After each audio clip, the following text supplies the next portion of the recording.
Hi guys, again welcome back to my channel Kicks Daily Vlogs.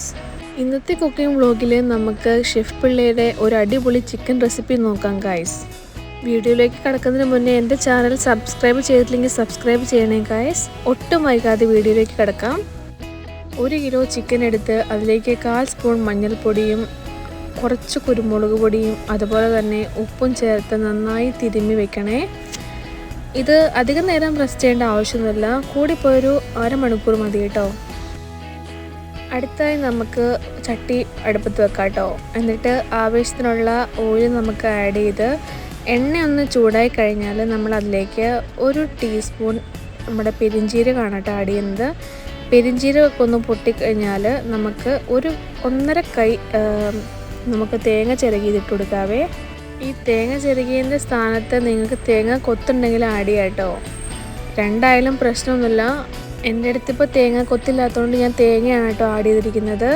തേങ്ങ ഒന്ന് ഏകദേശം ഒന്ന് മൂപ്പായി കഴിഞ്ഞാൽ നമുക്ക് അതിലേക്ക് 2 വലിയ സവാളയും 2 തണ്ട് കറിവേപ്പിലയും 15 ചെറുള്ളി അരിഞ്ഞതും കൂടി ഇട്ട് നന്നായിട്ട് ഒന്ന് വഴറ്റിയെടുക്കാവേ. സവാളയൊക്കെ ഒന്ന് ഗോൾഡൻ കളറായി വരുമ്പോൾ നമുക്കിതിലേക്ക് ഒരു ചെറിയ പീസ് ഇഞ്ചി, 10 വെളുത്തുള്ളി, 4 പച്ചമുളകും കൂടി ആഡ് ചെയ്യാവേ. ഇതെല്ലാം കൂടി ചേർത്ത് നന്നായിട്ട് ഒന്ന് വഴറ്റിയെടുക്കാം കേട്ടോ. ഒരു ബ്രൗൺ കളർ ആവുന്നതിന് വരെ നമുക്കൊന്ന് വഴറ്റാം.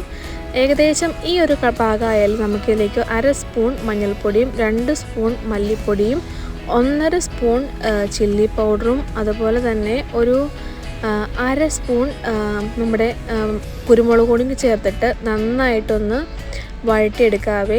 ഈ മസാലയുടെയൊക്കെ പച്ചമണം മാറുന്നതിന് വരെ നമുക്കൊന്ന് വഴറ്റിയിട്ട് കൊടുക്കാം. ഈ സമയത്തൊക്കെ ലോ ഫ്ലെയിമിലായിരിക്കണം കേട്ടോ വെക്കേണ്ടത്. നന്നായിട്ട് വഴണ്ട് കഴിഞ്ഞാൽ നമ്മൾ ആദ്യം പരട്ടി വെച്ചിരിക്കുന്ന ചിക്കൻ നമുക്കിതിലേക്ക് ആഡ് ചെയ്ത് കൊടുക്കാം. ചിക്കൻ ആഡ് ചെയ്ത് നന്നായി മിക്സ് ചെയ്ത് കഴിഞ്ഞാൽ നമുക്ക് ഹൈ ഫ്ലെയിം ആക്കാം കേട്ടോ.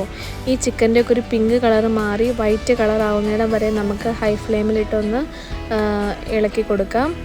ചിക്കനിൽ നിന്ന് വെള്ളം ഇറങ്ങുന്നിടം വരെ നമുക്ക് ഇതൊന്ന് അടച്ച് വെച്ച് വേവിച്ചെടുക്കാം കേട്ടോ. ചിക്കനിൽ നിന്ന് വെള്ളം ഇറങ്ങിക്കഴിഞ്ഞാൽ ഈ ഒരു ചെറിയ കപ്പിന് ഒരു 1.25 കപ്പ് വെള്ളമാണ് കേട്ടോ ഞാനിതിലേക്ക് ആഡ് ചെയ്യുന്നത്. വെള്ളം ആഡ് ചെയ്ത് നന്നായിട്ട് നമുക്കതൊന്ന് മിക്സ് ചെയ്ത് കൊടുക്കാം കേട്ടോ. നന്നായി മിക്സാക്കിയതിന് ശേഷം നമുക്കിതിലേക്ക് 2 ചെറിയ തക്കാളി നമുക്കിതിലേക്ക് അരിഞ്ഞിട്ട് കൊടുക്കാം കേട്ടോ. ഈ ഒരു സമയത്ത് ഇളക്കി കൊടുക്കരുത്, തക്കാളി ആവിയിൽ തന്നെ വേണം. അതിനുവേണ്ടി നമുക്കിത് അടച്ച് വെച്ച് വേവിക്കാം കേട്ടോ. നന്നായി തിളച്ച് കഴിഞ്ഞാൽ നമുക്കിത് തക്കാളിയും ചിക്കനും എല്ലാം കൂടി നന്നായിട്ടൊന്ന് മിക്സാക്കി എടുക്കാവേ. ഈ ഒരു സമയമൊക്കെ ആകുമ്പോഴേക്കും നമ്മുടെ തക്കാളിയും ചിക്കനും ഏകദേശമൊക്കെ ഒന്ന് വേവായിട്ടുണ്ടായിരിക്കും കേട്ടോ. ഈ ഒരു സമയത്താണ് കേട്ടോ ഞാൻ ഗ്രേവിക്ക് ആവശ്യമായിട്ടുള്ള ഉപ്പ് ആഡ് ചെയ്ത് കൊടുക്കുന്നത്. ഓൾറെഡി നമ്മൾ ചിക്കനിൽ ഉപ്പ് ആഡ് ചെയ്തിട്ടുണ്ട്, അപ്പോൾ അത് നോക്കിയിട്ട് വേണം ഞാൻ ആഡ് ചെയ്യാൻ വേണ്ടിയിട്ട്. വീണ്ടും നമുക്ക് അടച്ച് വെച്ച് വേവിക്കാം. അതുപോലെ ഇടയ്ക്കൊക്കെ ഒന്ന് തുറന്നിളക്കി കൊടുക്കണേ. ഗ്രേവിയൊക്കെ നന്നായി കുറുകി വരുമ്പോൾ ഇതിലേക്ക് 1 സ്പൂൺ നമ്മൾ ഗരം മസാലയാണ് കേട്ടോ ആഡ് ചെയ്യുന്നത്. ഗരം മസാലയും കൂടി ഇട്ടതിന് ശേഷം നന്നായിട്ട് എല്ലാം കൂടി ഒന്ന് മിക്സ് ചെയ്ത് കൊടുക്കാം. ഇത് വീണ്ടും നമുക്ക് ഒന്ന് അടച്ച് വെച്ച് വേവിക്കണം കേട്ടോ. കാരണം പാകത്തിനുള്ള വെള്ളമാണ്, അതുകൊണ്ട് തുറന്ന് വെക്കേണ്ട ആവശ്യമില്ല.